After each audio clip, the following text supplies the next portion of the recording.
So you won the tournament. You got the grand prize of, I think it was 500 gold each, plus the folding boat.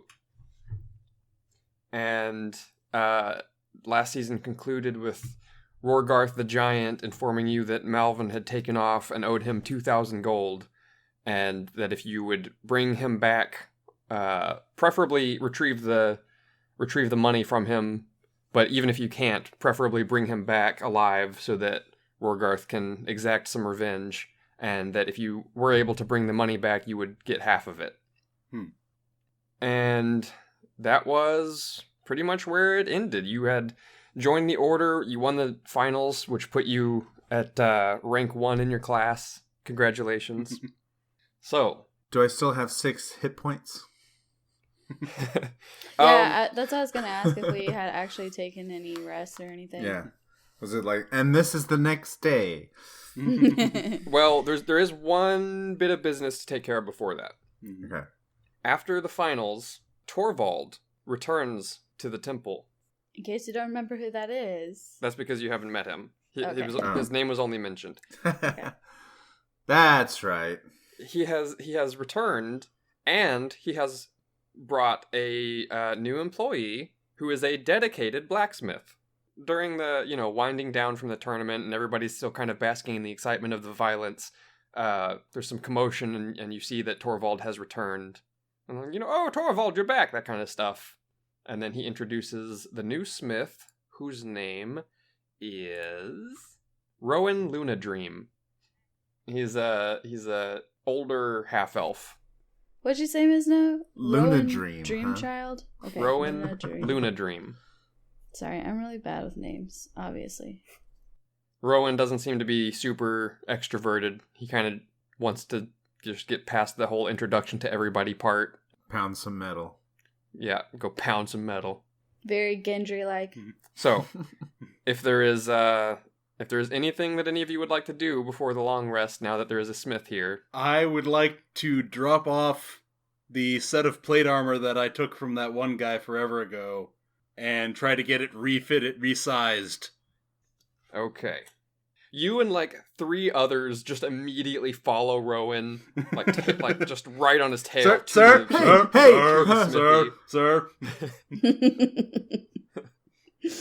Yes, how may I help you? I need this resized. I will plunk down college football style pads, the whole set of armor. Well, I think I can do this. Let's see. Guild discount. Apparently that's a thing. 125 gold to resize it. He leans over and looks behind you at the line forming, and he says, "It might take a few days." Chrome, do you mind if I speak to this guy for a second? I will plunk it down and start creating towers of money, and I will pay the 125. Oh. Okay. I mean, we're the winners. We are the winners of the tournament. Should not that give us priority over all of these other fools? Somebody pipes up from farther back in the line. Hey, you're newbies. Priority should go to the veteran members. Seniority. Do you want to fight for it? I was first! Rowan kind of raises his hands to quiet everybody and says, "There's an important first come, first served policy that I'm implementing right now." Good man. So, he agrees to resize it. Anything else at the blacksmith before you head out? Nothing tremendously important. Do we know where Malvin went, or is he just in the wind? Nothing specific has come to your attention yet. This is still pretty soon after the fight. If you'd like to ask around. I will begin interrogating people completely at random. Okay. I would like to find Devin and see if he could do anything while we were fighting, and see if he knew where he went or anything like that. The old podcast favorite Devin, bringing him back into the fold. I hate that guy. So Chrome starts asking everybody just at random about... Where's Malvin? Where is Malvin? A couple of them don't even know who you're talking about, but for the most part, people generally know who Malvin is, but they're like, I don't know, and just kind of walk off. Malvin is a traitor. Where is Malvin? A traitor? That's some big accusations. coming from such a new guy. The giant said he's a traitor. He's a traitor. Well, how is he a traitor? He stole from the giant. What did he steal from the giant? Money. How did he steal money from the giant? That's a question for the giant. All I know is that he stole. All right, buddy, I'll take care of this. I'm going to go talk to Rhorgarth, and then I'm going to go talk to the circle, and we'll figure this out, all right? You just don't worry about it. I got this. Can I tell if there's some sort of fuckery afoot? Yeah, roll an insight. Oh, I was just thinking that went well. First roll of season 2! That is a 17 plus 4, 21. He definitely seems like he's not totally sure what you're talking about or whether to believe you, but it does seem like he's not deceiving that he is going to go talk to people. Find Malvin. I'll keep an eye out for Malvin. Meanwhile, Oriana, while you're asking around for Devin actually comes up to you and excitedly hands you over a slip of parchment. And trying to be sneaky and not doing a very good job, he kind of whispers like, "These are all of the M names on the island I found." Fuck. Like, and he has a look on his face of pride, like he's helping finally. Okay, I tentatively... That was not Devin's voice, by the way. It was not. He says, I have accumulated a list of all of the M names on the island. Now do it as a whisper. That was his whisper. He's bad at it. Oh, I see. Okay. So I take the piece of paper and don't have high hopes for this list and look for Marvin or Melvin, whatever his name Malvin. is. I look for it on there. Malvin. Malvin's name is on the list. Okay. Like Alvin with an M. Malvin! What did you learn about this guy with this name? Well, as you can see, I have put a dash next to the name, and he is a steward on this island. For the order. And then? Well, that's all so far. I was going to come to you with this list and see if you had any information to narrow down our suspects, perhaps? Yeah, I have a lot of fucking information. Oh, well, that's good. We won the tournament, he took off, the big guy was like, hey, that guy stole my money, and so now we have to go track him down. I was hoping that you would have known, what his interests were, where he kept his mistresses or whatever. But you have written down his name, so good job. He takes the piece of paper back out of your hand and draws like a comically large circle around Malvin's name. Good and then job. says, I'll continue to do some sleuthing and see what I can find out. Okay, you do that. He very obviously tiptoes away. You need to work on your stealthing too. All right. Anybody else doing anything before the long rest? The long night. I probably, once I would have noticed that I was left alone at the blacksmith, I would probably start asking around for a candy store. Just like, hey, is there a candy store around somewhere? Are you expecting this place to have like a Willy Wonka-esque type of place for candy? I assume every place has a Willy Wonka-esque type of candy. Are you still standing in the line at the blacksmith while you're asking this? Yes. Is this a line for candy? The guy behind you, who's holding a very dirty and dented helmet, leans down and kind of whispers to you, "Yeah, the candy shop. It's back in the main hall." The main hall? That's a weird place for a candy shop, but yeah, well, it's in a branch off the main hall. That's what I meant. You should go look for it. All right. As you leave the line, he with a big smile on his face, he steps forward. Good luck with your shitty helmet. Oh yes, thanks. Good luck with your candy. Thanks. And I walk off to the main hall. Give me a perception check. That was a very 90s movie interaction. I feel like. That's a 6. Okay. That's that was the end. You hear him. You hear that he whispers something to someone next to him, but can't tell what it is. Okay, I feel good about this. Season 2, starting strong. As you get to the main hall and begin looking around, there is no candy store here. The best you can do is the kind of food hall area. One of the vendors does sell like some sweet rolls and stuff. A Cinnabon. Let me guess. Somebody stole your sweet roll. Yeah, now I want to sneak into this guy's house in the middle of the night and put holes in his new helmet. Seems reasonable. Yeah. It's tricks. He plays tricks. I play tricks. It's tit for tat. Yeah. After I realize I've been duped, I'm done. Sleepy.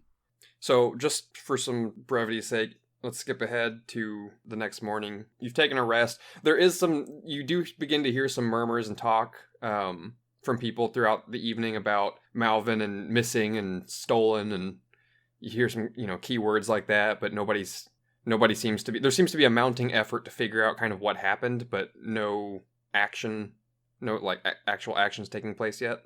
But it does seem like the word is spreading, and they are taking it seriously and looking into it. Early in the morning, but late enough that you have received your long rest. You're woken up by two figures. One you recognize as the cleric, whose name is Laszlo. Not that you ever asked last episode, but... And then a tall elven woman who I don't think you've run into yet. And she introduces herself. She says, "Good morning. My name is Ellen Gale. I am one of the Circle members here. We have been discussing this Malvin situation, which I'm sure you've heard about by now. And Laszlo has told me you three have some relevant connection. See, I am the Arcanist here for the Order, and it appears that Malvin has stolen some things on his way out." God damn it. I bet you he fucking stole our fucking magic items that they're so good, and now we cannot have them, and this motherfucker has them. Ellen Gale says, "He has stolen a focusing gem from me, which is vitally important to an experiment that I'm working on, and is more valuable than even he knows. To that dolt, he just thought he was stealing a fist-sized gemstone, but the arcane nature of it is greater than he could..." Are you sure that he didn't know? Because you've underestimated him once already. "I pray that he does not know, because that would be even worse. Ooh. However, Laszlo has brought to my attention that he also managed to steal the amulet, which was cursed with scrying, and Laszlo has an idea." Laszlo chimes in, "Yeah, see, you're really not gonna like this. Because that amulet had a scrying enchantment on it, our best bet for tracking Malvin down is for you three to go back to Gertrude and convince her to track him." Without the items, and without information, and without anything that would leverage us for her to help us. We do have candy. True. Ellen Gale says, "Normally we would send a more experienced team. However, due to your unique connection with Malvin and What? this..." Everyone keeps saying that. What does that mean? He took us across the water. Do you have a unique connection with your taxi driver? Like, what the fuck are you talking about? "Malvin has an enchanted item which belonged to you. This is a connection we can use." But we'd have to talk to the Plague Witch. "You have to talk to Gertrude." The Plague Do you Witch. have anything that we could give her? Like, fancy order something or another? Some information that she has been after for a while? We can't just walk up empty-handed and be like, "Oh, somebody stole my amulet. Can you find it, please?"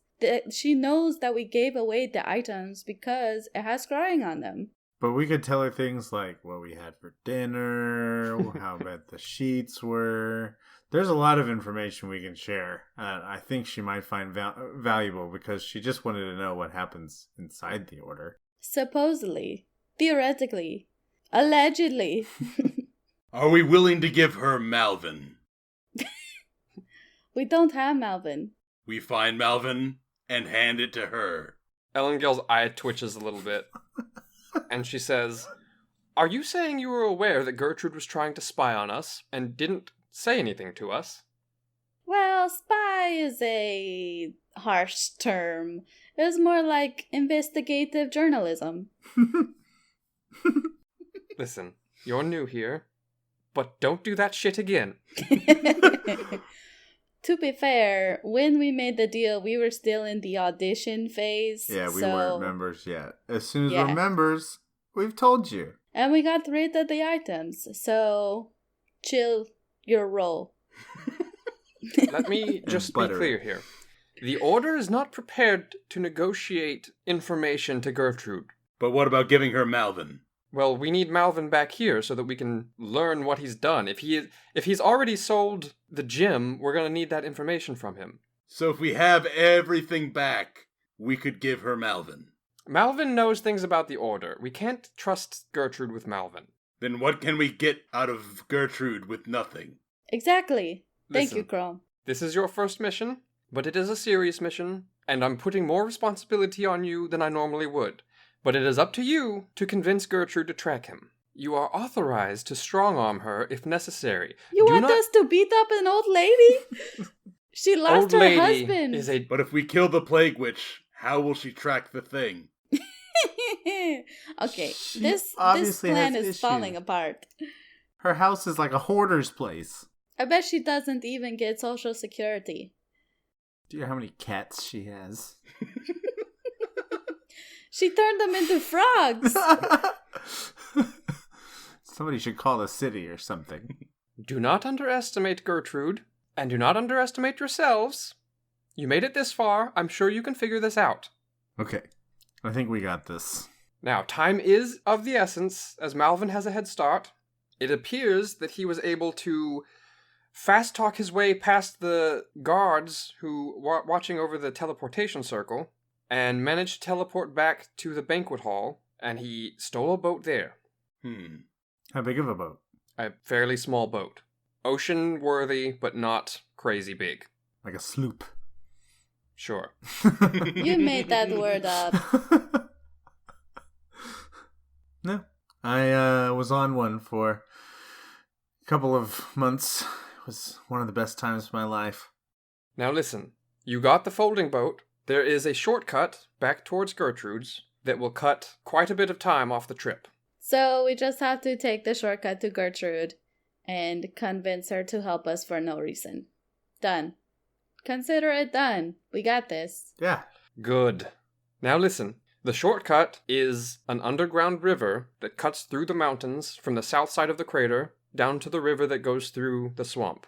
It will take you right to her hut, and it hasn't been used in a few years, this tunnel, but it was expanded by whomever built this temple so that boats could safely navigate it. So, with the small configuration of your boat, you should be able to get there within the day without hassle. There is an entrance to this tunnel, as I said, on the south side of the crater. It looks like a cave with water flowing into it. It's not hard to spot, and as a token of appreciation, or perhaps as a bargaining tool, up to you, you each get a healing potion. Ooh, thank you for that. And, unrelated, what kind of, information would this witch, really be trying to figure out? I should know some of this information so I know Not to give it not to to her. give it to her. I don't want to end up accidentally telling somebody something. Nice try. Okay. I will kind of plunk the boat down on top of Heki. Ugh. Just on his head. just halfway tossing it to him from my 7-foot ass to his 3-foot ass. Make the boat. Okay. Well, let's wait till we get to the water, yeah? That's really all But we the need. water's underground. We're somehow using the underground water. But we're in our beds right now. But where is the underground water? I do not know. Are you going to show us where this entrance is? Because The entrance to the cave system. I understand it's on the south side, but we have never been there. So you could guide us there. It's hard to miss. Okay. If you say time is of the essence, but you don't have time, then whatever. We'll try to get it, but no promises. It might completely be over our perception checks and everything. You never know. she says as she turns to leave. I'm going to go work on Plan B! Laszlo says, yeah, guys, that wasn't pretty, but follow me down to the water. Perfect. Hey, Laszlo, is there any information that the witch... He just keeps walking and facing forward, but he raises a fist and flips you the bird. So, you follow Laszlo down to the water, and he points, and even from this shoreline, you can see the entrance to this cave. It's a large entrance, big enough to fit a boat into. Oh yeah, she was right. That would have been hard to miss. Yeah. Laszlo just nods. Can you level with me for like 2 seconds? Are you sending us on a death mission on the first one out? Are you expecting us to lose? Well, we do have to kill the Plague Witch. Wait, we're not supposed to kill the... Do not kill. No killing. How about Don't that? Just kill as a rule. Gertrude. Convince her to track Malvin for you. Then go get Malvin and bring him back here. Can you write that down? Just like real quick. I don't have a notepad with me. Dude, should. I'm fucking with you. It is Always okay. carry a notepad. You never know. All right, let us go. Okay. What were the magic words that you picked out last time for this boat? Purple dragons rule. So which one goes to which function? Rule is the biggest boat. Dragons is the middle boat. Purple is the smallest boat. Purple is pack it back into a box. I think it's the Yeah. opposite. Purple is big, dragons is little, rule is... I guess we should have listened to the finale before we started recording this. Let's assume that you know what word to say and you plop the boat. You toss the box and say the word as it splashes into the water. Okay. So, the boat is 10 feet long, 4 feet wide, and 2 feet deep, with 1 pair of oars, an anchor, a mast, and a lateen sail. I will sit in the middle to hold onto the oars, and also because I don't want to be towards the front or back of this boat. I'm on the front, like Washington crossing the Delaware. One knee up on the prow. This would be a lot more comfortable if I wore underwear. So, you row your boat gently toward the cave. Are you doing anything on the lake, or you just get to the cave? Is there any interesting wildlife? Wildlife? You, what, break out your fishing rod? What's going on here? Chrome is quite an ornithologist or whatever it is. You see a couple of fairly large, like impressively sized fish jump out of the water and snatch bugs every once in a while, but I'd like to try to smack one with an oar into the boat. Oh. We talked about this earlier, like off podcast, but I can return Murray to me in a different form, right? Mhm. If it's the same. Okay.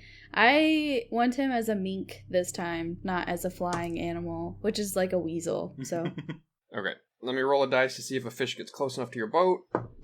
Nah.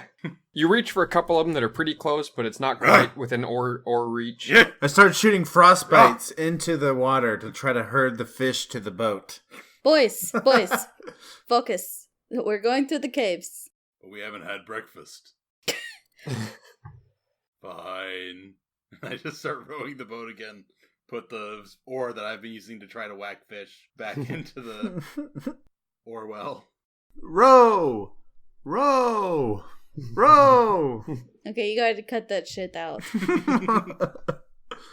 With Chrome's strength, you get there fairly quickly. The cave, while intimidatingly large, you can see...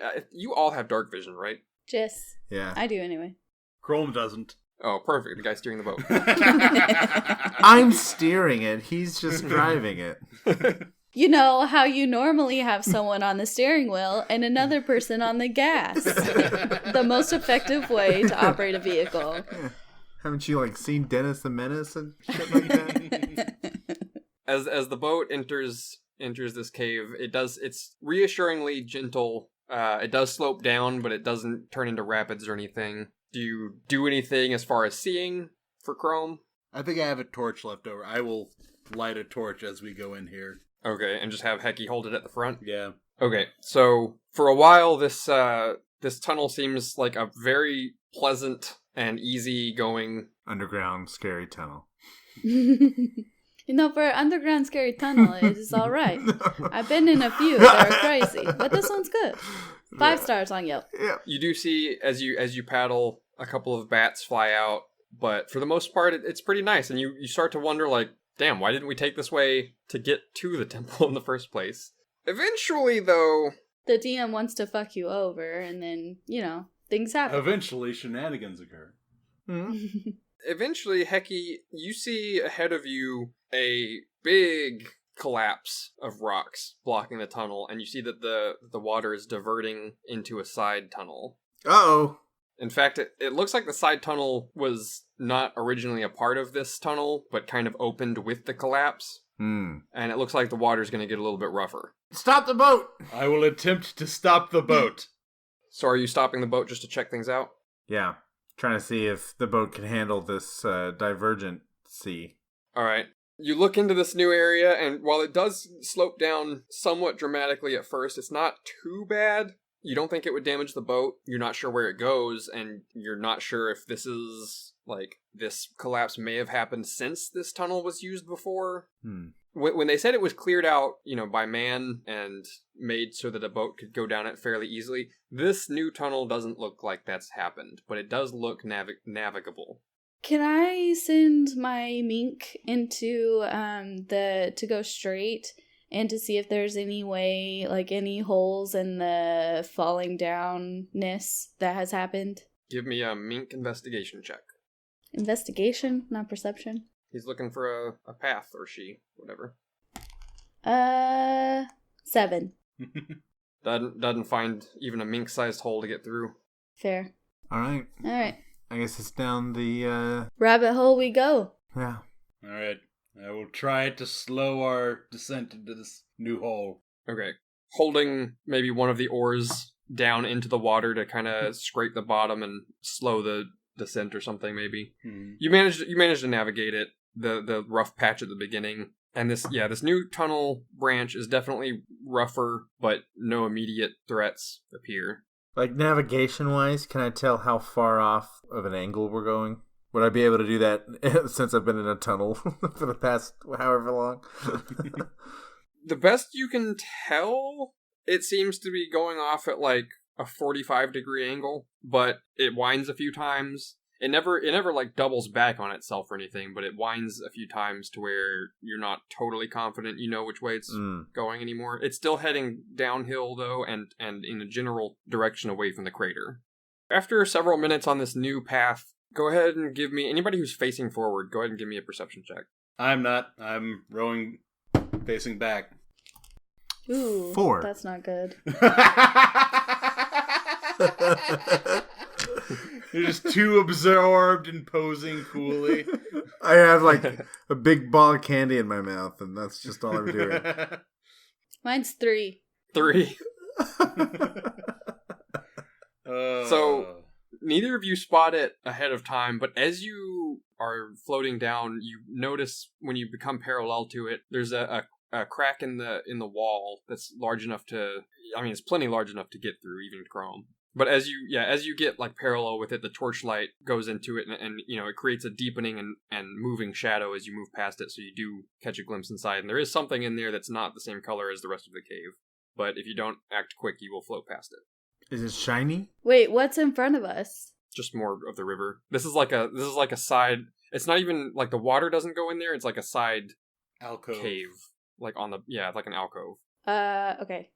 Then I think I would say starboard or whatever's left. Do that.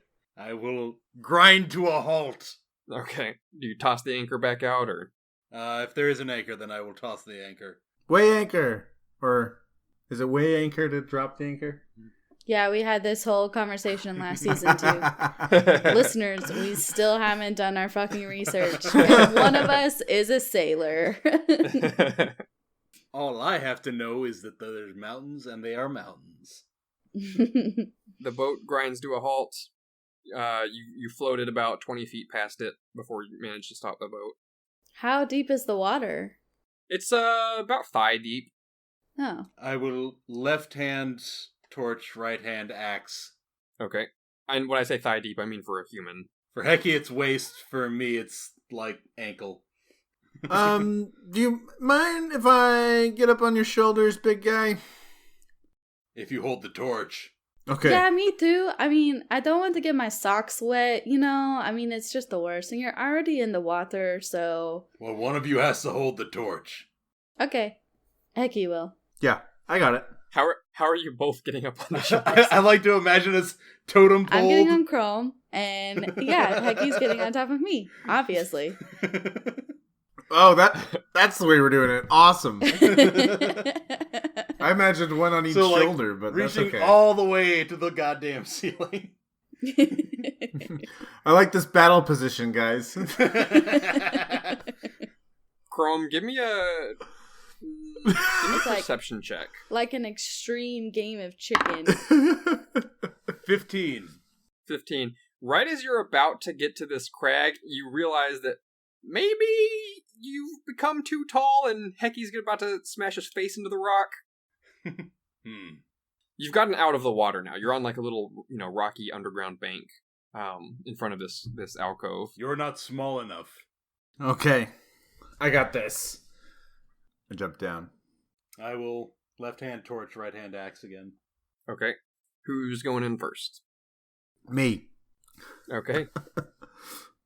Hecky, you lead the way into this alcove, and it goes back, 40 feet or so, and then you see that there's a lot of bones on the ground. That's what was discolored, and it seems like this is a place where many creatures have either died or been brought after they died, and there's a scattering of, like, old equipment and, torn clothing, some really crappy rusted armor.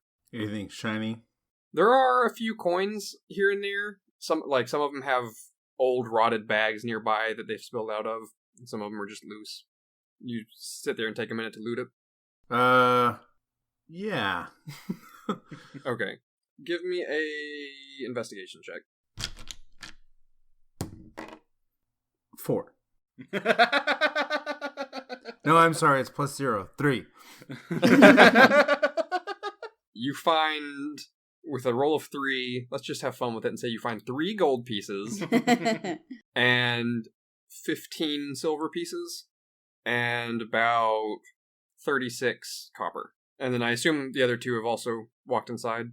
Once I walk in and see that it's like all bones and dead people, I'm like, I do not think this is where Malvin went. Maybe we should get out of here. Are there any... Well, they're all Malvin-sized bones. Are there any Malvin-y looking bones? These bones all look... Too old? Yeah, not... I mean, some of them are fairly fresh, but not like one day fresh. Does anybody else do an investigation check or anything? I'm looking for if there's an opposite exit to this crag. Okay, give me an investigation. 11! We're rocking this. You do notice that there's an upwards tunnel near the back. Like it goes up through the ceiling. It's fairly large, but you don't see any kind of a way to navigate up it. But while you are there, right underneath this, you find something shiny catches your eye, and you find a key. Guys, I've been playing a lot of remastered Spyro. If you take that key, the locked box is going to be at the end of the level. So. Okay. Something dropped a key in this hole. The creature is intelligent? Is anybody picking up the key? I will pick up the key. Okay. As you pick up the key, you hear kind of a weird, wet, but also clacking kind of a noise coming from above you. What exactly would that sound like, DM? Pretty close, yeah, like that. Wrong DM, but okay. Can I ready in action now? Yeah. And Chrome, do you stand there and wait to see what's about to happen? Is there anything around me that looks semi-flammable? Other than like the old rotted rags that are here and there, not really. I will basically stick the torch somewhere where it will stay, and I will try to draw my shield. Okay, you stick the torch into the eye socket of a nearby skull. How barbaric of you. Chrome ain't fancy. Are you backing up? I will have my shield up, and I will be slowly backing away from the chimney hole. So this alcove that's about 40 feet long, Oriana said she was nervous about it, so she's probably near the entrance still. Heki is on the ground about in the middle, going through the coins, and Chrome, you're pretty close to the end of it. Mm-hmm. You back up about 15 feet or so before you see something start to emerge from this hole in the ceiling. Ooh. And the best way I can describe it is a big, grotesque centipede grub. Ooh. And it does not look nice. And now would be a good time to roll some initiative. Well, did you say I could ready an action or no? Yeah, you can, but still. Roll initiative, and then we'll fire it off at the beginning. Gotcha. Yeah. Okay. 10. 14. Also 14, but below Heki because I am way less dexterous. Okay. My fancy new cardboard initiative tracker. Ooh. Ah. Okay. Initiative has been rolled. Oriana, what was your prepared action? Magic missile. So as it emerges, you pop your magic missile using your reaction. Do I have to use my reaction? Oh yeah. Yes. Okay. So it'd be 3d4 plus 3. Unless it casts shield. Does the weird mega thing cast shield? Surprisingly, it does have an amulet of shielding right now. What the fuck? That would be really funny though. 4, 4, 3, 3. So 14. It takes these 3 missiles in the face. Ooh. Screams, is not happy about it as it emerges fully. The alcove is about 10 to 12 feet tall. So pretty high. This thing, as it crawls out of this hole, it actually crawls up onto the ceiling and positions itself kind of like almost over Chrome. Well, that's not terrifying. So next in the order, well, really first in the order is Heki. This giant grub thing with tentacles on its face and a mouth full of razor-sharp teeth is now menacingly hanging on the ceiling above Chrome. Well, my gut's telling me to go with sleep. Now, at the beginning, I'm gonna figure out a mechanics way to fucking take that spell away from you. If you abuse it, you lose it. Counterspell is technically part of your repertoire as a warlock. Just counterspell Heki. Yeah. What the fuck? That's 2 spell slots we just used. We're gonna die because you won't fucking use anything except sleep. So what does Heki do? I cast Firebolt. Okay. It's been so long I gotta remember what a D10 looks like. Well, you need a D20 to roll for the attack first. Oh. Good point. It's a +5 attack modifier, so that's a 19. Tell me that hit. That will hit. That's right, it did. Where did all this cockiness come from? Rolling at a 19. The first good roll of the night. I had that crit earlier. Oh, that's true. That's true. You're right. 9. Another good roll. Now he's primed for sleep. After 20 hits. Or 20 the fireball impacts this large monstrosity in the side and scorches it. It hisses again, but it still seems plenty healthy. I'm not underneath him, right? You're not directly underneath him, no. You're about 10 to 15 feet away. Okay. I'd like to be a good distance, not anybody else's way, not where anybody else is going to be in the line of fire, and not where I'm going to hit myself with sleep. Okay, so you back away. The alcove is mostly linear, but it is probably 20 feet at its widest. Okay. So it's like 20 feet by 40 feet, except it tapers, so it's not 20 feet the whole way. Yeah, I go about 20 feet away is 15 to 20 feet, somewhere in there. So you back up almost to Oriana, but off a little bit to the side so that you're not in the way. That brings us to Chrome. Let's see. Is it still reachable given my height? Yeah. All right. I will do my best Lion-O. Thunder, Thundercats!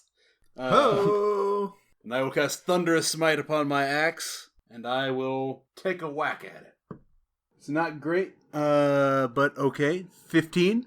That'll hit. Nice! Huzzah! Good shit. Weak ass worm bitch. So it now has to make a DC 12 strength saving throw. It rolled a 12, and it has a bonus, so yep. So it will not be knocked to Kingdom Come, but it will take 12 slashing damage plus Dang. 6 thunder damage. That is badass. That's quite an opening move. It is looking roughed up now, but it still looks healthy enough to fight. Looks like it's ready for sleep. Yeah, it's not backing down, that's for sure. Okay, so are you doing anything else? You holding your ground there? I will hold my ground there. Okay, so that brings us to the monster's turn. So first, it is going to reach out with its tentacles Ew. Ooh. Towards Chrome. Where'd they Don't come touch me, from? don't touch me, don't touch me. So that is... That's a nat 20. Oh! So it's a non-crit, but it still hits. Oh, right, the non-crit. I thought you That armor- gave up your armor to the smith. No, that was the plate armor that I'm getting resized. You take... bloop, 6 poison damage, and I need you to make a constitution saving throw. Hecky, are you just in the back being like, I could take that hit. That's nothing. Weak ass bitch. So the con save is a 19, and I'm also going to Stone's Endurance this. Should I see how much of it I can resist? Well, the damage was 6, and then you resisted the save. You feel that something is injected into you from this, like almost like a jellyfish tentacle. Ooh. When it slaps you, you feel this something sting a little bit, but you manage to resist the stiffening in your muscles from it. And then it is going to reach down and bite you also, or bite at you. So at I least. attempted to Stone's Endurance the first. I did not resist much. That was 3 off. So I take 3. So Oh my god! He crit No. again. It crit again. What? I'm glad it's on Chrome. Yeah. Seriously. You'd be dead right now. Honestly, like these don't do that much damage. Tell that to someone with 25 hit Yeah. points. All right, let's see. The bite damage is 5 piercing damage. Okie doke. And it is not going to move this turn since it's had some success attacking you. Alrighty. So, that brings us to Oriana. Okay, I would like to cast Hex first as my bonus action. Okay. And then I would like to cast Toll the Dead. Nice. Okay. That is a 14 wisdom save. My spell save is 14, so I think that means you make it. Yeah. Yeah. So that's nothing. Alright, do I still get to roll Hex? I mean, no, because if it doesn't take damage, then it doesn't provoke Hex. Yeah. And this says it gives disadvantage on checks for one ability. Like strength? Is that what? Yeah. Strength is like if it was grappling or trying to. Yeah, let's do that. Strength. Okay, so what is the exact thing that Hex does with strength? Disadvantage on strength checks, not saving throws, but checks. All right, so that brings us back up to Hecky. All right. I'm going to fireball its ass again. Firebolt. Yep. Bolt. Okay. I guess that matters.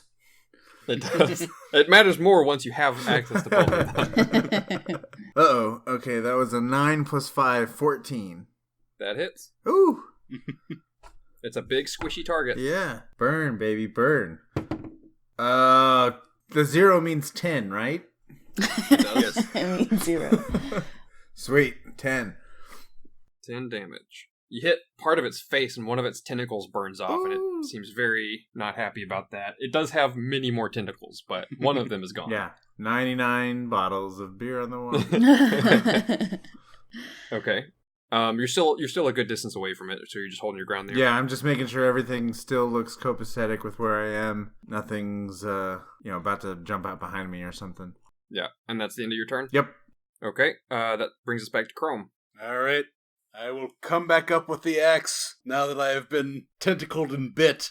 I will smack at thee. That is a 9 plus 6. That'll hit. Alrighty. That is 6 plus 4, 10. Nice. Man, this thing's looking pretty rough now. She's just gotten hit a lot to still be just looking rough. It's a big grubby thing. Have you ever tried to kill bugs? Killing bugs is so goddamn hard. Yeah. Yeah, it's leaking. It's oozing out some Fluid. very foul-smelling fluid from a couple of axe wounds now, but it's still holding onto the ceiling. It's leaking fluid from its axe holes. So is that your turn? Yeah, I'm not gonna burn too much more. So yeah.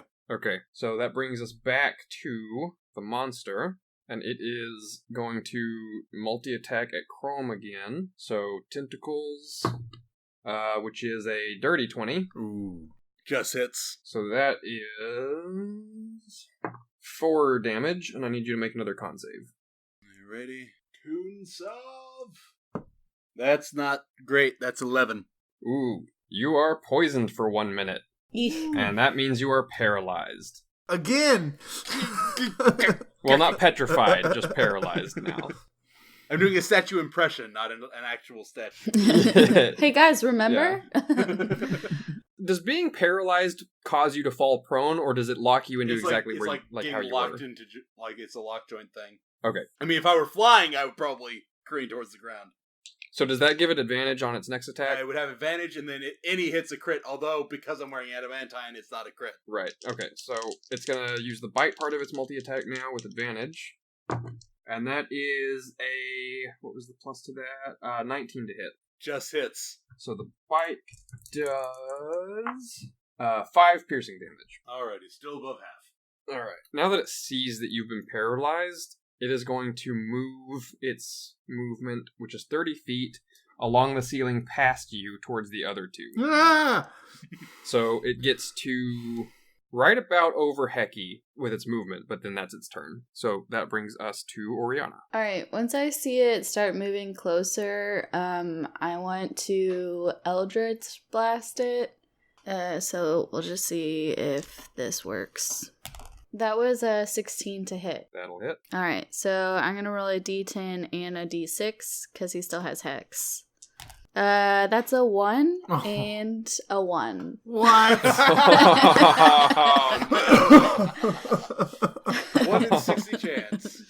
Kobe. Kobe, before you get matumboed. He sees it and like almost tries to flatten up against the ceiling. It does scrape him and do a small amount of damage, and then you see like a pulse of hex damage afterwards also, kind of a pulsing glow, but yeah, it doesn't seem to do a whole lot to him. Bummer. So that brings us back to Heki. Alright, now that I've seen him come up, I'm pretty startled. So I'll cast Chromatic Orb at level 1. How tall is Heki? I'm 3'3". Okay, so you're more than 5 feet from him. Yeah, I'm almost 6 feet away. Even though he's like right above you. Okay, you're doing Chromatic Orb, you said? Yeah. Alright. Ah, crit fail. Ooh. What kind of damage were you gonna do? Fire. Okay. Fuck. Let me roll my Wild Surge too. Not a 1. I think for rolling a 1, but with fire damage, because you're elemental adept with fire, it doesn't do fire damage to you, but it does miscast the spell, and it goes over and explodes the skull that was holding the torch. So now we're in darkness. The torch falls over and goes out. Oh god. 2 of you have dark vision, but one of us does not. I would like to run away from the grub on the ceiling, like in a circle around it. Just try to get some distance between me and its face. Okay. You are within 10 feet of it. You're gonna run away from it? Does that provoke an opportunity attack? The tentacles are pretty long. Yes, I would. Okay. Because I have a reaction. If he takes his reaction to attack me, I can react to his reaction. Well, it is going to take its reaction to attack you with its tentacles, which has a reach of 10 feet, and that is only a 17. Ooh, okay. And I'm going to use my reaction to cast Shield and then increase my AC by 5, which makes it an 18. All right. And then I'll roll because I cast a spell, and it's a 3. So the tentacle lashes out at you, but it bounces off of a reflective magic barrier. Bitch! And then Chrome, you don't get your turn, but at the end of your turn, you get to re-roll the Constitution save. That's 13. That just passes. You manage to kind of brute force through this poison, get it out of your system early, but it did spend your turn doing so. Yep. So that brings us back down to the carrion crawler. How far away did you run, Hecky? Well, I only have a movement speed of like 25, so I probably would have ran about 20. Okay, so now Oriana is the closest thing to it, so it is going to crawl a little bit towards Oriana on the ceiling. Sorry, Oriana. It only needed to crawl about 10 feet to get within range of her. And now it is going to multi-attack her. So, first tentacle attack. But that is only a 12. That does not hit. And then its bite attack, which is only a 8. That does not hit. So, it attempts to bite, misses both of them, decides that you're not as easy of a target as it thought you might be. Not as easy of a target as the armor-wrapped paladin, apparently. When you're a ninja, nobody wants to fuck with you. I mean, I don't know what to say. So it is going to turn and use the other 20 feet of its movement to head back towards... which way did you go, Hecky? To the left. To the left, to the left. So, just laterally. If it moves away, does that mean that I get an opportunity attack? Or does it only get an opportunity attack because its melee range is 10 feet? You do, but it would be it would have to be melee. You can't use a spell. Oh. Yeah. Okay. So it'd be a physical melee attack. Do you have a staff? Do you yeah. fight with your staff? I have a quarterstaff. Splat it. Okay. Oops. That's a 3 plus, what? Proficiency 4? and strength. Yeah, 4. Not gonna make it. Okay, I tried. Does it look like me, like, trying to swat at a spider in the corner with a broom? Basically. You kind of jab up with your staff, but it just kind of, like, pokes into it. It doesn't really do anything. It's so big and squishy.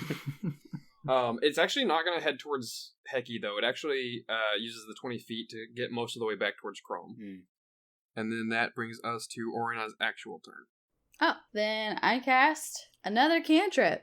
Which one? Well, I have 10 to choose from, so give me a second. Damn. Good grief. Damn. All the cantrips. Yep. Yeah. Yeah. Is there any cantrip you don't have? Lights, apparently. Yeah, apparently. Prestidigitation. So yeah, I would like to cast Toll the Dead again. A wisdom save. Wisdom save. That is a 16. Damn it. Okay, go on with your life. I don't need a turn. It's fine. That brings us back up to Hecky. Alright, now I'm really pissed. So, I'm going to cast Chromatic Orb again with fire damage. Okay. Come on. This is a 7 plus 5. So what is that? A 13. Oh, that's 12. That's a 12, buddy. 12. Which is unfortunate, because a 13 would have... Fucking hell. But a 12 does not. Let me roll. It's not a 1. Okay. You need the Tides of Chaos, man. I thought about it, but I was like, no, I'm not going to use my another spell slot and Tides of Chaos. I think I can kill this guy with one hit. I think it's worth it, and I fucked it up. Now I gotta use 2 spell slots and Tides of Chaos. Alright, so that was Hecky's turn. Chrome? I can't see nothing. There was a brief flash of light as a fiery thing careened towards the ceiling. Yeah, and when it lights up, you can see that there's a giant-ass nasty grub thing heading towards you again. So That's I will terrifying. flail blindly at the ceiling, trying to hit the thing. Alright, hold on. It only went 20 feet back towards you, so actually it's still 10 feet away horizontally, so you'll have to step forward blindly also. Alright, I will step forward blindly towards the last flash of it I saw. And give me an attack with disadvantage. Don't hit me. Don't hit me. Flailing blindly in the dark. That is 6 plus 6, 12. Nope. Just doesn't quite reach it. Yep. You were pretty sure you knew where it was, but maybe you stopped a foot short. Alright. Are you doing anything else with your turn? I don't want to blow any more spells, so no, I'll hold off. Okay. That brings us back to the giant monster. I am considered technically blind, so it would have advantage on attacks against me. So you hear clickety-clackety-click until it's pretty much right over you, and then it's actually going to reach down... Let me think about this. It's going to try to paralyze you again. So, tentacle attack with advantage. It's gonna try to eat your face. It's an 18. 18 doesn't hit. Nice. Blindly flailing in the dark, I just batted aside with my shield. And then it's going to hiss angrily and attempt to bite you with advantage. But that is a 16 to hit. Ooh. I stopped that one with the shield as well. It's like my other senses are heightened.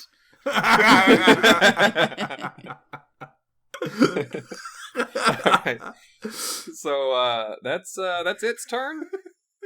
So that brings us back to Oriana. Okay, how long is this thing? It doesn't specify. It's large size and it's tube shaped, so probably like 10 feet long. Okay, is Ugh. its butt close to me?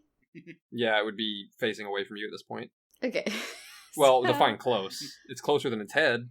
Well, close enough that I could quote unquote sneak up on it to where I'm just like, my move is moving towards its butt and then attacking its butt. It's about 25 feet away horizontally. Do I have 25 feet of movement? Yeah. Yeah, you have 30 feet of movement. And then it's about 9 feet off the floor. So if you're, like 5.5 feet tall? I think I'm 5'8". So you could reach it with like your staff, maybe, if you're talking about smacking it with a melee attack. Okay.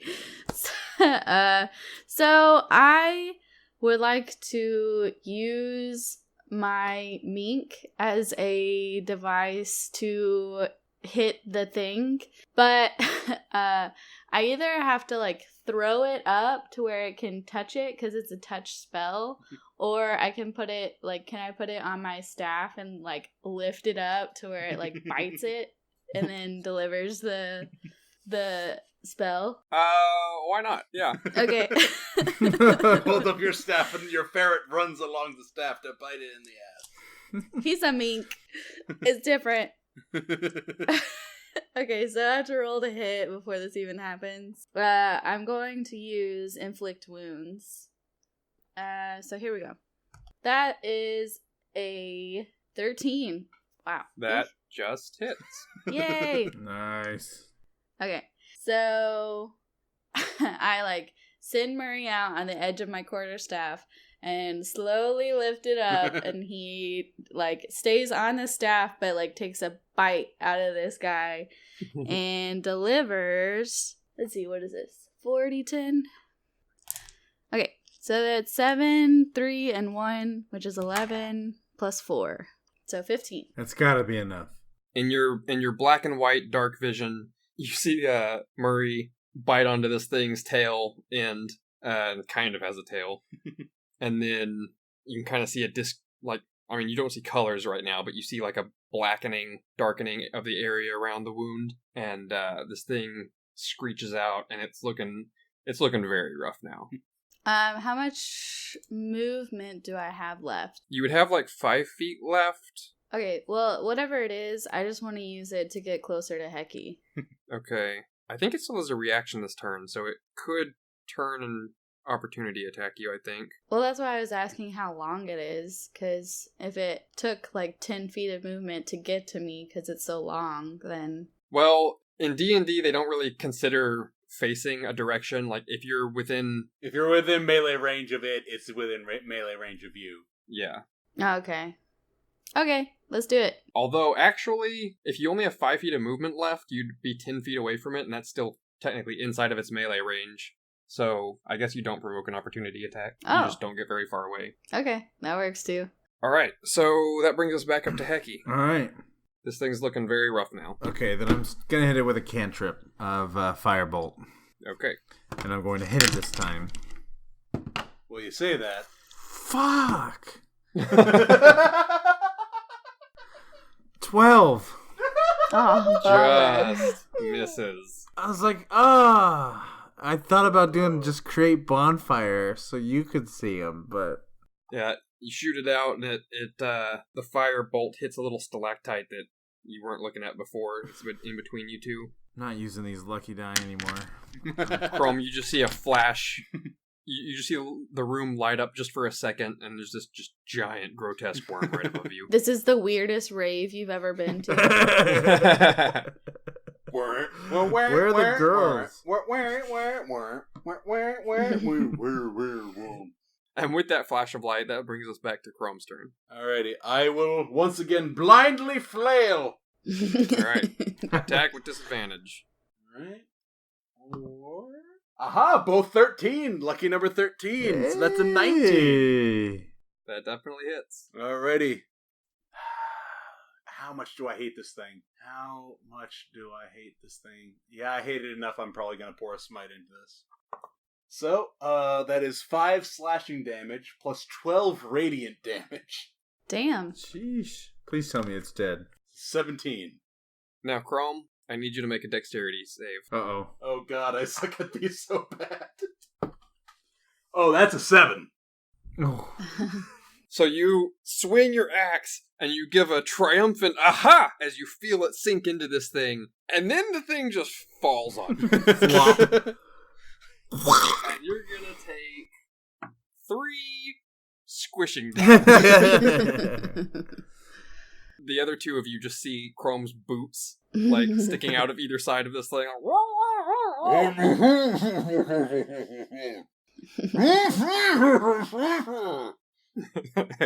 I will try to bench press this thing off of me. Okay, give me a strength check. Strength or athletics? Athletics. This is where Chrome died because we all failed our strength 23. checks. Okay, yeah. With an impressive show of strength, you managed to roll this thing. It helps that it's tube-shaped, so you're kind of able to roll it off of you. Although you are left with some pretty putrid fluid smeared on your armor. Gross. I'm going to lay hands upon myself, and I will use 10 points of In my front of healing. everybody? Yes, I will touch myself in front of the party. I have no shame. And I will use 10 points of my lay on hands to heal myself. Okay. You really laid your hands on it. What's everybody else doing? Well, first, I would like to say to anyone who is listening to this and notice that I didn't roll my hex on my last big hit. Sorry, whatever, I forgot. My only bonus action, and I forget to utilize it. I know, I'm bad at D&D. Now we can move on. That may have saved Chrome from getting squished, because it only had 3 health left when he attacked it. Oh, goddamn. You screwed When us. he poured that smite into it. Can I do an investigation check to see if whatever that key goes to is still in here somewhere? I don't think it works on this animal. You looked around earlier. It's pretty bare in here. You could say bare bones. But really, it's just like bones and some tattered gear, and then there were a few coins in the key. There's no like chest or lockbox or anything. All right. I get it. Well, after we kill the thing, then I am definitely an advocate for getting out of this hole in the wall. This is one hole in the wall place I would not visit again. How much deeper does it go? That was the back of the alcove where this thing came There's down. the chimney, but it's too small for my fat ass to fit through it. Gotcha. I would like to try to rip off this thing's jaws. What? Like a full shark jaw. Well, right now you can't see. I will feel upon the body for an orifice. I cast bonfire.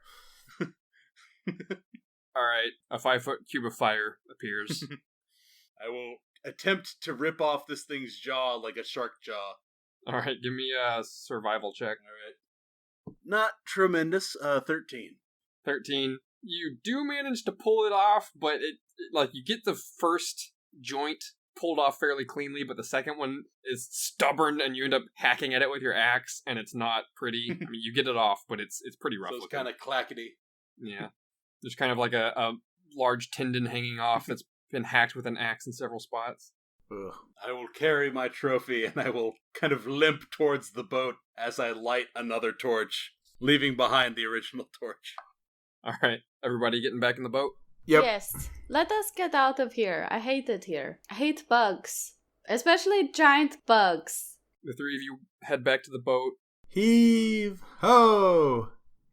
Heave. pull up the anchor, and head on down the tunnel. It's pretty uneventful for about 15 or 20 minutes. And then, Hecky, you're in the front, so go ahead and give me another perception check. Okay.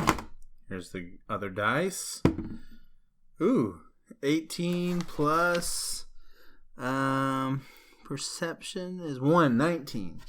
Nice. Okay, so quite a ways ahead of it, you see that up ahead there's another collapsed area, but it's not as intense as the first one. Not the entire tunnel is collapsed, but there's some blocky rocks that have covered the water, and the water's still managing to make its way through them, but the boat wouldn't be able to get over it. And there's no diverging path anywhere? No, not this time. Okay. We've got a blockade ahead. There's a gap between the rock pile and the ceiling, so you can, like, go over the rocks. It's just that you'll have to get out of the boat to do it. We're going to have to Okay. hoof it from here. Even Chrome can make it through? Yeah. Hoof it is. Let me get on the rocks first so I don't get my socks wet. Yeah, good idea. And I crawl up on Chrome's shoulders. With that perception check, you do see that there's some stalactites hanging down above, but it's should be enough room to, as long as you see them, you can avoid bumping your head into them. Okay. But are there any stalagmites that might crack the hull of the ship? If there were, they're buried under these rocks now. Excellent. Excellent. All right. Pack up the suitcase of ship. You have to say the word rule. Rule. Remember? Ching, ching, ching, ching, ching, ching, ching, ching, ching, ching, ching, ching, ching. Okay, so the boat is folded back, and the three of you begin clambering over these rocks. It's pretty difficult terrain, but as long as you're, watching where you're placing your hands and feet, you can crawl over it without too much trouble. But I am going to need the three of you to roll for initiative, Initiative. as you are surprised Oh, hell. by something from the ceiling. Oh no. It's a spider! Some 19. Ugh. 7. I got a 19. Oriana? I got a 13, and I am not sure what you use for Dex. just straight dex. Yeah, your dex modifier goes into initiative. Okay, so then for Murray, he got a 17. We forgot to roll for him last time, so he just went on mine, but he gets his own initiative. Okay. What's with the marmot? He is cute, no? He is vicious, but also cuddly. It's the best of both worlds, really. I mean, true. It's like a scarf that wants to rip your eyes out. That wants to rip other people's eyes out. Not mine. Okay, so for this first round, you are all surprised, which means that your turn basically passes without you being able to do anything. Bitch. None of you were impressed by my method acting. I thought it was really good. Yeah. Thought it was really good. First in the order with a natural 20 initiative Oh shit. Ooh. is one of these creatures which you thought was a stalactite. Oh, damn. So there's Fuck. bunches of them. Well, you're not exactly sure how many there are because as the first one descends, it is going to cast its darkness aura. Ooh. So, for 15 feet around it, there is magical darkness now that envelops Oriana, probably all three of you, at 15 feet, unless you're spread out a little bit more. Hey, who turned out the lights? I'm probably not. That's its turn. Next would be Chrome, but you're surprised. Yep. Then would be Murray, but he's surprised. Then it's another enemy's turn. Oh, no. Fuck. Are we surprised again? Well, this is still the same round, so you're still surprised. Oh, Who is second crawling onto the rocks? Probably me. Okay, so it is going to attack Chrome with advantage because of the blindness. Wow. That was a 1 and a 6. Oh, wow. Plus 5, so it misses. You kind of hear and feel something scraping on your armor, but it's like almost landed on your shoulder and doesn't manage to actually do any damage to you. Then Oriana would be your turn, but you're surprised. Then Heki would be your turn, but you're surprised. Ah! So, back up to the top with the first enemy that attacked. And now it's going to attack Oriana, and you're still blinded, so it still has advantage. I'm still blinded? Yeah, you're still in the darkness. Yes, Okay. the darkness extends from the creature. So, that is a 13. That hits. With it the advantage. Oh, that hits? Yeah. Okay. So, that does 8 bludgeoning damage, Ouchie. and it attaches to you, and because it had advantage, Oh. it engulfs your head, Whoa! And you are blinded and unable to breathe while it's attached. It can only attack you while it's attached. Its speed becomes 0. It moves with you, and you have to pass a strength save or strength check to remove it. Okay. No big deal. That is its turn. Now, Next up, we can't see her because of the magical darkness. right. I can't see Dick because of magical darkness. I also can barely see Dick because of the regular darkness. So, next up is Chrome. You hear in the darkness, Wait. Oriana. As it hits me, I would like to use my reaction. Okay. To Hellish Rebuke, Yeah, which is a save on your part. Dex save by the creature. Dex save. I don't think that's gonna do it. That's a 6. Nope, that doesn't do it. 3d10. 3d10. Ooh, kill its ass. I hope so. It's on my fucking face. What you're gonna say? It's on my fucking to-do list. 15 plus 7. So 22. 22 damage. That just kills him. Oh, nice. Can I say, like, my head gets, like, really hot and turns red and just, like, off of me? Fire blows off the top of your head like Hades from Hercules. Exactly. Also, by the way, that thing earlier died, so you got your Indoctrine in Death. Oh, fuck yeah. Just don't forget about that. I did forget about that, so thank you. Funny you mention it. So that was your reaction. So it's Chrome's turn. Chrome, you hear Oriana kind of like, what? But then like it gets muffled, and then you hear like an angry burning and smell some burning, like almost like calamari smell. You can't see it, but something happened. I will flail in the darkness towards the thing that I felt whoosh past me. It's like on your shoulder right Okay. I will flail blindly at my shoulder. now. Okay. With your axe, I guess? Yeah. And I'm left-handing torch, but it's useless because I'm in magical darkness, and I'm right-handing the axe. Because you can feel it on you, it's going to negate the disadvantage of being blind, so you'll straight roll this. Well, let's just hope that I don't stab myself with my own axe. Yeah, you definitely know where it is. Well, that's not great. I may stab myself with my own axe. That's 12.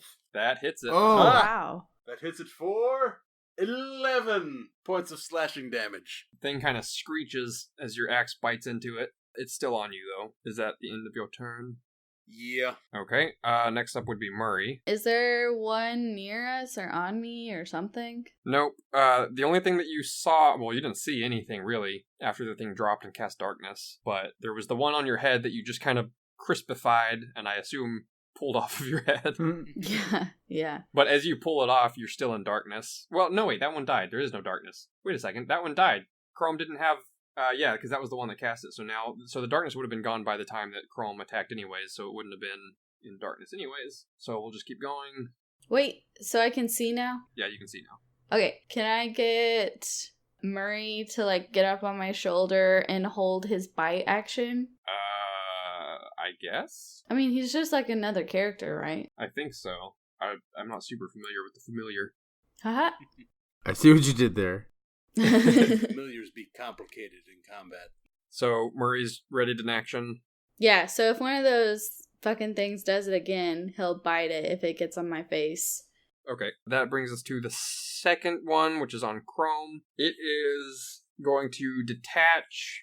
Well, it wasn't really like attached, but it is going to float off of your shoulder, and it is going to cast its darkness. So you saw it kind of float up in front of your face, and then once again, darkness envelops you. Fucking cave squids. And then everybody, give me a perception check.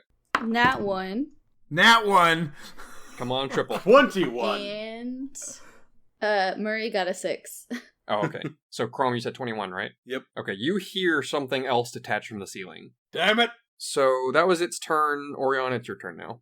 So once again, you can't see. But you know, last thing that you saw was this thing hovering like right in front of Chrome's face. Do I vaguely know where Chrome was? Yeah, you vaguely know where each of them were, but you'll have disadvantage on any attacks. I think I'm gonna do it anyway.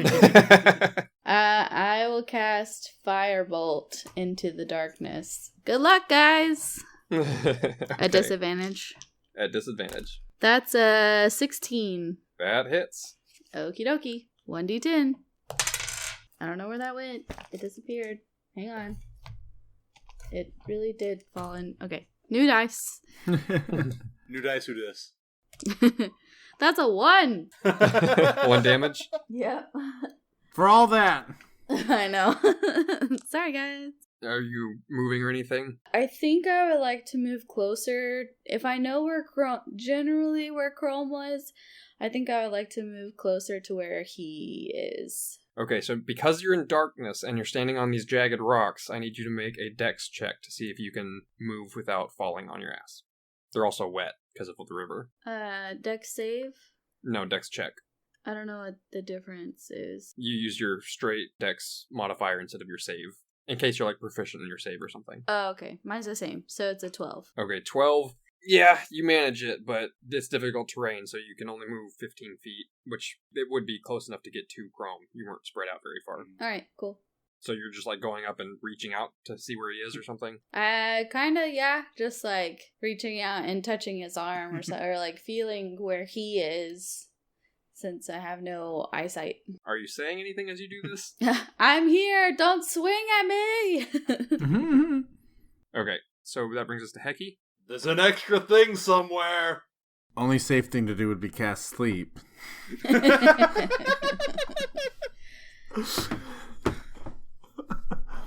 Oh, I don't know what to do. I'm just gonna... Here's a hint. Don't cast sleep. You have an idea of where the one that was attacking Chrome was, at least, if you wanted to try to attack it, like Oriana did. Sure, I'm gonna do that with a firebolt. Okay, so disadvantage. Yep. That's a 3 and a 5 plus 5, so 8. Alright, you shoot this thing out, but nothing seems to happen. Luckily, you didn't seem to hit your allies either.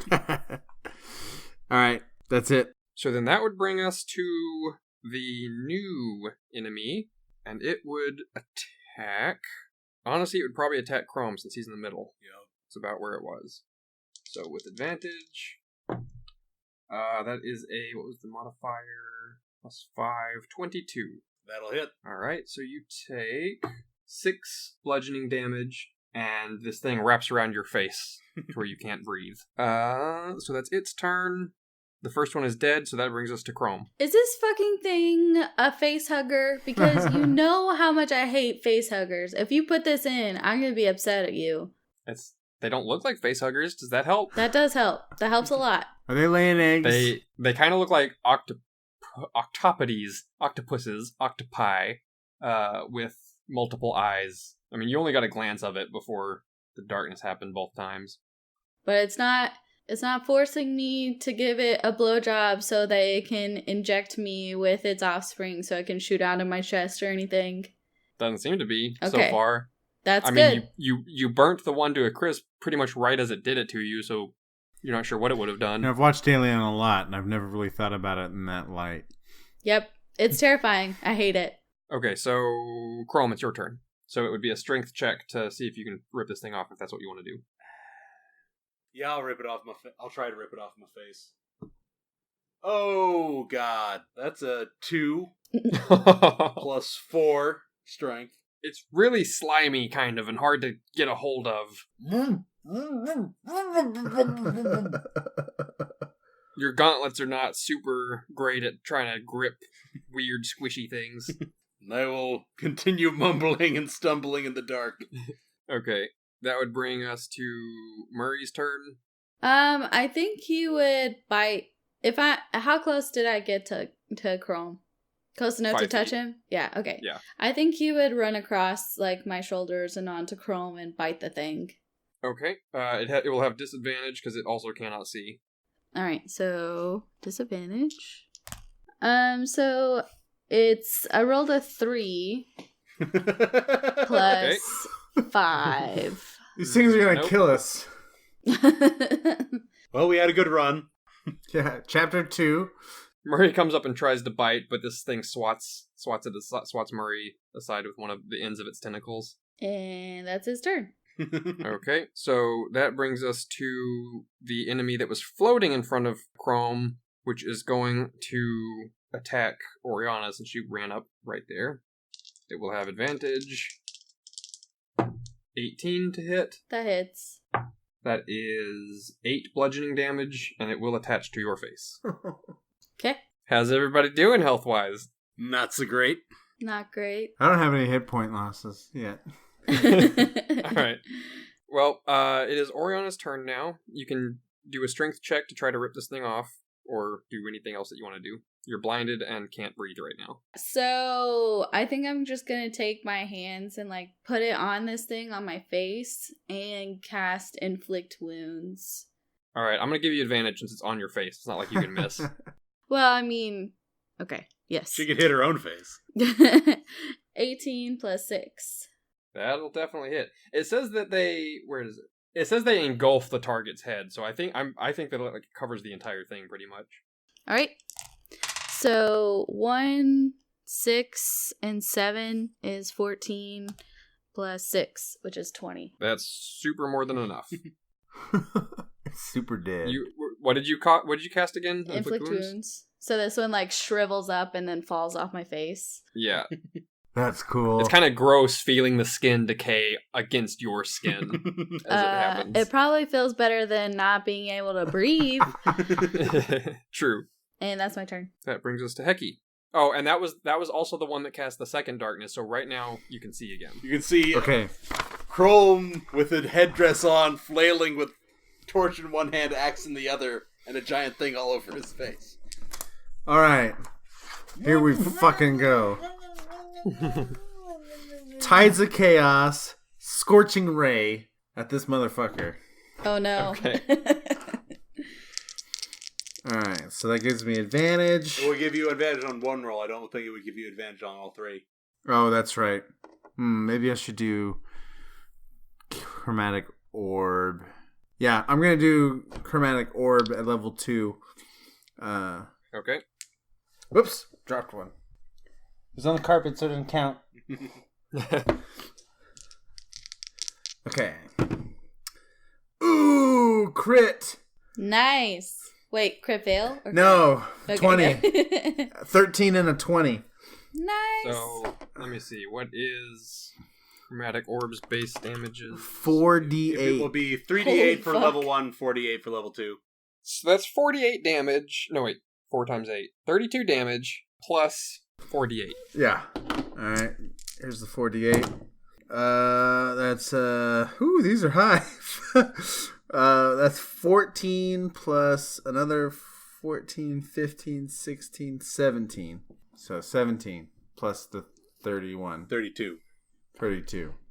So that's what, 49. 49. Did I get it? Is he okay? Oh, let me roll my thing. Oh, I got a 1. You gotta roll. Yeah. Wild Magic Surge. Yeah. What? I feel like whenever you crit, you also get a 1. Like, what is going on? I don't know. Oh, also, how long are you still, like, auto-sober for? Yeah, how long was that? I think it was 48 hours. No, I thought it's It was a month. until it's gone. Yeah. Yeah, a certain number of days, I think. Anyways, the thing is very dead. It's very, very dead. Honestly, I almost feel like the overkill damage would... I'll tell you what, I'll be really nice. Chrome, you only take 2 points of fire damage as this thing burns to ash on your face. The ear hair that you needed to trim is good now. It's good. Chrome's bald. Now he just has very thin eyebrows, too. Okay, so go ahead and roll another D100. Okay. D100. 25. Which is... An eye appears on your forehead for the next minute. During that time, you have advantage on perception checks that rely on sight. Okay. There we go. That's nice. I like how these always happen to you right after a battle concludes. Well, that's when you really need it to be there. Yeah. Do we see this eye like emerge on Heki's forehead? Oh, yeah. Oh, it's very obvious. Are we just like, hey, did you get hit by one of them too? Leg magic! Hit by what? The octopus things, you have a eyeball where it's not supposed to be. I have a mole? Do you feel okay? Are you feeling okay? Yeah, I'm good. Let's just continue. I can see really well right now. It's like I just got back from the laser eye place. It's beyond depth perception. You can see into the 4th dimension. Yes! Time! All right. You have defeated the Dark Mantles. Okay, let us get out of this cave. I hate it. Let's go. Chop chop. And watch out for falling stalactites. Tight to the Yeah. ceiling. Okay. All right. You scramble. You finish scrambling over this rock pile, and the river resumes being a normal river on the other side. So I assume you put your boat back down and crawl in. Dragons. Purple.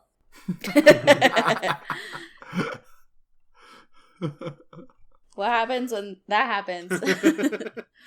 Well, I don't know which word is which, but if you're I assume you're popping it back out into the same size boat or getting back in. You continue down the river another about 20 minutes. No more baddies pop out at you. I'm like super vigilant about it though. I'm like my head's on a swivel the whole time. Okay. Everybody go ahead and give me another perception check. How long has it been? About 20 minutes. Okay, so I don't have the eye anymore. Eye has sealed itself shut. This is more of a hearing perception check anyways. Okay, crit fail. Murray got 13 and I got a 14. I got a 6. Oriana, you can hear a little bit before the others a rumbling, roaring kind of noise. You get the feeling that there's a waterfall up ahead. There's a waterfall. Weigh anchor right now. Right this second. I will weigh anchor. Okay. Sharp rocks at the bottom. Boat skids to a halt. Like the anchor skids along the bottom, not the boat skidding on the water. You know what I mean. You break! Yeah, I think weighing anchor is picking up the anchor, by the way, but... Down anchor. Anchor's away. Okay, so the boat comes to a halt. You can see that there does appear to be a waterfall about 30 feet ahead of you now. So if you imagine the tunnel as an oval, there is a pillar of stone close to the left-hand edge, and the waterfall is flowing between that pillar and the right wall. So there's a small gap, wide enough to walk through, tall enough to walk through, but not wide enough to get the boat through on the left by that pillar that is dry. Out of the boat again. Ugh. Are we walking into like a monster's anus this time? Because this has not gone well. Would you rather go over the waterfall? No. Let's go. So you pack up the boat. Yep. Rule. Give me a marching order as you walk. I will torch in front. I'll go second. Okay. You walk up to the pillar and you see that the waterfall falls down about 50 feet, but where this, in the small gap between the pillar and the left-hand wall, there's a ramp that so the waterfall falls down and then the river keeps flowing like at a 90-degree angle to the right. And there's kind of a ledge that starts where this pillar is and goes down the opposite wall, curving around back to the water level below, about 50 feet. There's some water seeping out of the wall in a few places along the ramp that's caused the ledge to be slick in those areas, but it seems navigable. All right. I will slowly try to gingerly make my way down. Sing. Yep.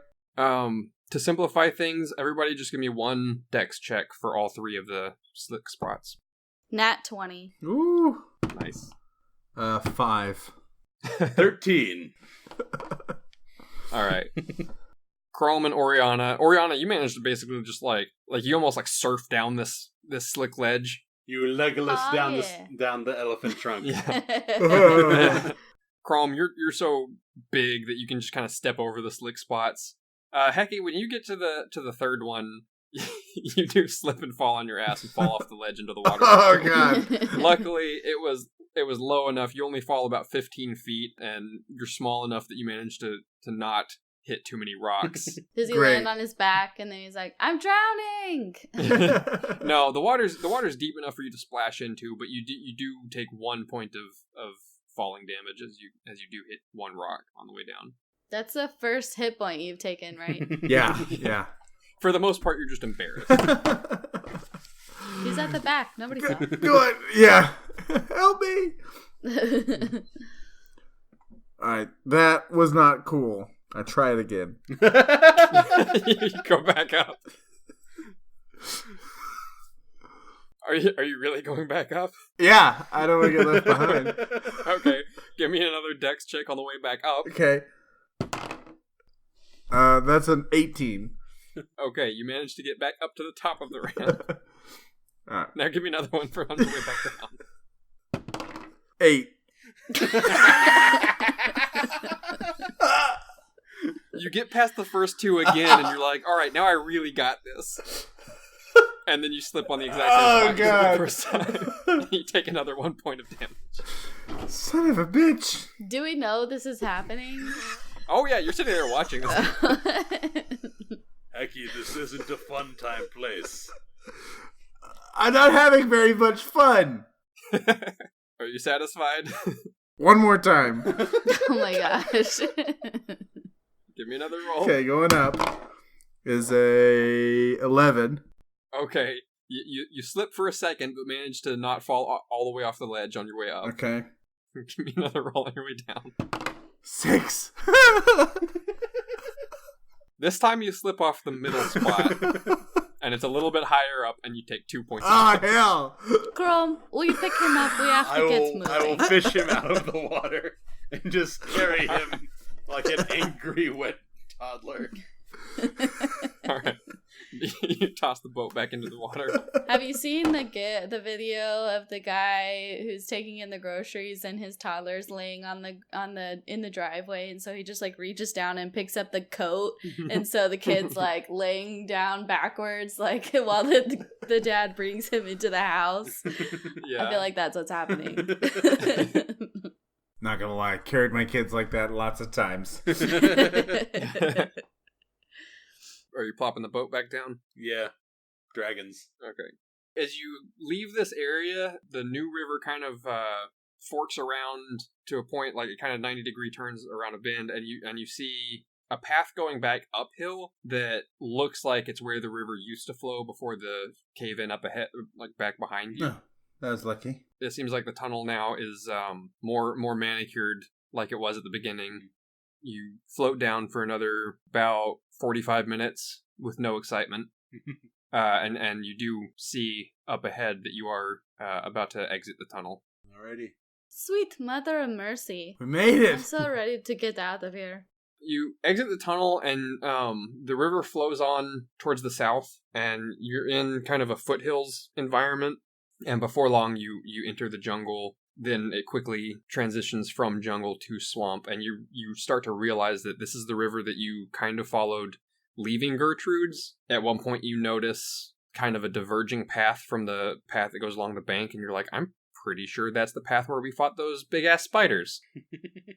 Once I recognize where we're at, I am on the lookout for lizard folk. Okay. My final torch expended, I will re-shield up. What time is it? Close to midday now. Okay. That's not too bad. This was a very shitty morning. Yeah.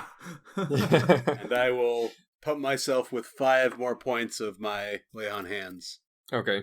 And you see, in the daylight, it's even more obvious how just like covered in some nasty carrion crawler ooze Chrome's armor is. There's also a little bit of like decayed and burnt dark mantle sticking in Oriana's hair.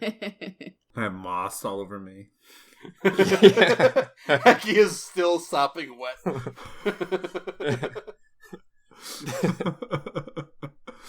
He has a few minor contusions from his various jumps and falls. That was some bullshit. You float down the river for another 2 hours and realize that you're coming into the Bullywug village without any extra hassle after the tunnels. Is there an obvious place for us to get off, or not really?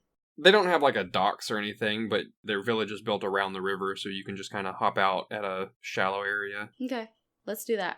I do that. Okay. The Bullywugs kind of look at you apprehensively, but don't take up arms against you or anything. Some of them do seem to recognize you, more in a dismissive way than in like an interested way. I would like to go straight to Gertrude's hut. Okay. Yep. You approach the hut. And knock on the door? Give me a perception check as you approach.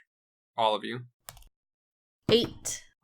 10. 18. Chrome, you hear... For a second, you feel like you heard more than one voice coming from inside her hut as you approached. Somebody's visiting the Plague Witch. Is it Ooh. Malvin? Maybe. When he says that, I want to, like, peek in through her windows. Or attempt. Okay, you come up, but the shutters are closed. And as you step up onto her porch, The wood is kind of creaky, and you hear some shuffling around inside, and the door opens, and Gertrude is there. And Gertrude says, "Oh, hello there. I wasn't expecting you back so soon. How did the tournament go?" How do you feel about lunch companions? "Well, I actually already have some company right now." Perfect. More's the merrier. "Well, I suppose." Perfect. "Come on in." You are so accommodating. She opens the door, and each of you are hit with a wave of very foul-smelling air again. Oh. She walks back into her hut, and with the door wide, you see 2 other old women inside. Ladies. "Well, friends, these are my, other friends. This is Etta, and this is Brunilda." And they both nod. Do you also live in the swamp? "We're visiting from out of town," Oh. Etta says, and Brunilda just like, So I gotta ask, are they on the level? "Oh, they're my closest friends. We're kind of in a sorority of sorts." Gertrude, I thought I was your best friend. You're pretty high on the list, sure. You're in my MySpace top 8. Why have you come to report on the order? Yes. Did you find out anything juicy? Should I be worried? Yes. They have quite exquisite sheets on the bed, and the meals were very well planned and well spiced. So they've got like good access to materials. Oh, and lots of money. Lots of money. You're welcome. So what's for lunch? Well, first I think we ought to get past the elephant in the room. I noticed that you discarded the gifts that I loaned you. I'm glad you brought that up, because there's going to be some discrepancy between our stories, and I wanted to come to you as early as we possibly could to clear things up. Mm-hmm. So here's what happened. A man stole your thing. Shh. That is the end. That you can't start a story at the end. You have to. The end is the most important There part. is the background, and then the rising action, the climax, and then you get to the resolution. Okay? Man versus nature, and man versus himself, and man versus God. All of those things have to be put into a good story. God's not involved. We're looking for the one guy who stole our thing. We need it back. Help us find the thing. We had to keep up appearances, so we had to get rid of their items, because otherwise they would have kicked us out. So it was all a ruse. And here we are reporting to you, so obviously we are on your side, but we do need your help, because someone did steal the Dark Shard amulet. Which is a badass name, by the way. There's one thing that I really value in this world. Honesty, right? Honest information. Uh-huh. And I know that the 3 of you found out about the scrying. Uh-huh. And I just have to say, I only just met you last time. I didn't know if I could really trust you to uphold your side of the bargain. After all, I was giving you gifts that would help you reach the temple, so I needed to have a method of watching myself. Let me ask you this. If we brought back the items, would you remove the scrying and give the items back to us? Well... That potion hurt Chrome. The potion? What do you mean the potion hurt Chrome? It made him weak. The healing potion? That was a very valuable healing potion. It refilled itself. Did you notice? Yes, but it also, over time, weakened him. Well, I don't know about any of that. Can we roll insight, or will we know enough about her to know if she was lying? You can roll insight. Just give me 1 second. Gotta look up stats. I got a 3, so she's probably gonna need pretty high insight. I got a 5. 16. Ooh. You're very wise. As best as all of you can tell, she's telling the truth. Where did you get it from? Did you make it yourself? I've had that thing for so long as kind of a, emergency healing system.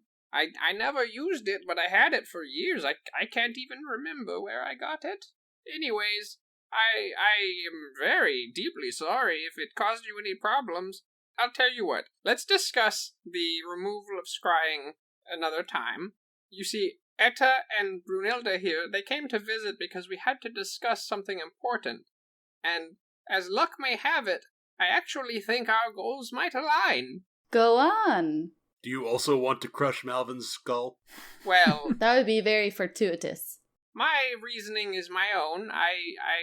You know, every gal's got rights to have her own secrets. But anyways, I would appreciate you bringing that amulet back, and in fact, if you bring the amulet back, I will remove the scrying from the amulet. Okay. But we need your help to find it. Well, it's a good thing I've still got the scrying on it, huh? Yeah. She shuffles back to kind of a little alcove in the back of the hut and pulls out a crystal ball. Huh, I thought that was just a myth. She kind of like pulls back a curtain and there's an alcove with the crystal ball, and she's like, well, just give me my privacy. And she closes the curtain. Is Etta and Brunhilde in the room with us now? Yeah, they're in the room. They're kind of eyeballing you, but not really saying anything. So where are you visiting from? Well, we're visiting from out of town. And Brunilda says, Well, this guy, he's been all over the world, so he's probably been in your town a time or two. You been to Tahiti? You been to... You just start listing port cities that I've been to. Come on, British. Bermuda, Bahama, to Kokomo. We'll get there fast and then we'll take it slow. Any of those places? Etta fishes around in her pocket for a second and pulls out 3 hard caramels and hands them to each of you. Oh, thank you. Like my eyes grow big and watery and... Thank you. I will hand mine to Hecky. Ah! I take one and I eat it. There you go, dearies. Thank you for the candy. Oh, you're very welcome. I always have some hard caramels on me. Do you have any more? I did say always, but come on now, it's not good to be greedy. Hecky, you should give her a piece of your candy, 'cause it's so good. Yeah, we can do a candy exchange. Oh, well, I might be willing to do a candy trade. Okay. What would you give me for this grape-flavored hard candy? For a grape-flavored hard candy, I would give you half of a caramel. Half? I prefer caramel to grape. Make it 3/4. I'll take 2 grape for 1 hard caramel. Well, that's a pretty good deal. I'll do that.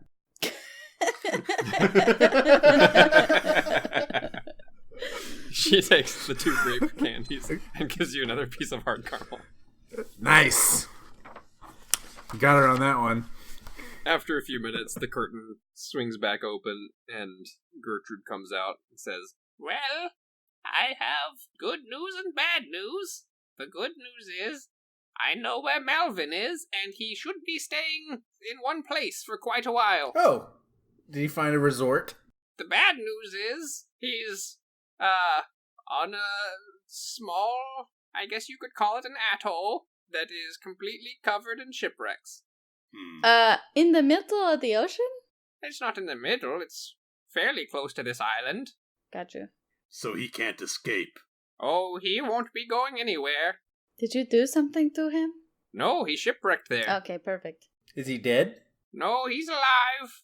For now. Well, okay, so do you have, like, coordinates, or how does the scrying thing work? It's about, a little less than a day's sailing from here. I can point you in the direction using, the very common naval navigation that we all definitely know. I know that. I'm pretty good at that. Stars. You put your hand in the water and see if it gets warmer, I think. I think that's Moana. So, what were the very important business items that you and your friends had to come up with that aligned with us? Is the Malvin thing just the whole thing? Just the whole thing. Are you sure? You just worry about bringing me back that amulet, and then you will get your shiny prize. Will you have more candy? Wait, what do you get out of all of this? That's for me to know, dearie. Okay, I guess. We go to find Malvin now. Okay. Thanks for the candies. Next time we should do finger sandwiches. Just have them in the fridge ready to go. It'll be quick. It'll be good. I'll make sure I have something to snack on next time you show up. Unexpectedly, uninvited. All right. By the way, when you come back, I'd like to talk more about what you saw at the order. I'm telling you, it was delicious dinner. There were lamb chops and beef chops and chicken chops and duck chops. You ever seen Star Wars and looked at Yavin 4?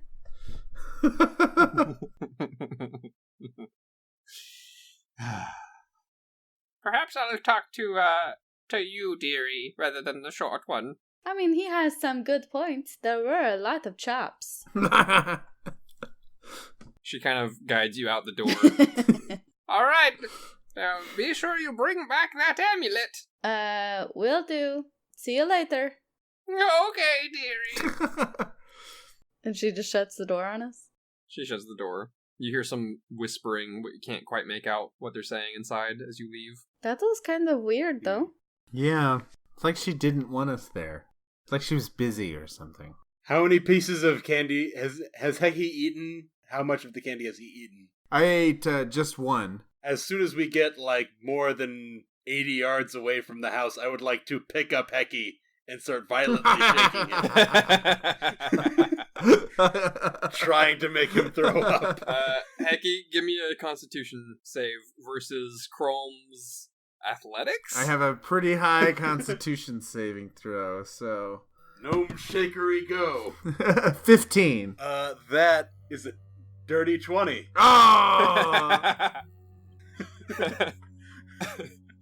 So, as Chrome sits here violently shaking Heki, the gnome's stomach contents empty. I assume you're shaking him upside down. Yes. The gnome's stomach contents pour out of his face onto the ground.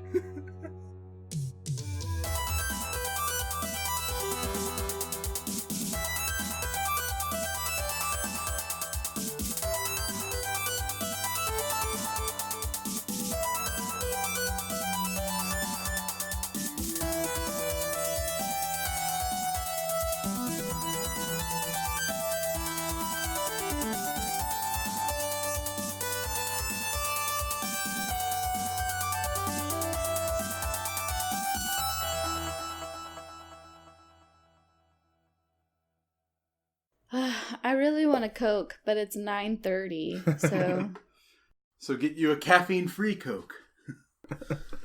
I don't have any LaCroix. Also, it tastes like shit. LaCroix does not taste like shit. Yes, it does. LaCroix doesn't taste like shit. That implies that it has taste. We just lost half of our listenership. You know what? Fuck it. I'm gonna get a Dr. Pepper and put it in a wine glass because I'm worth it.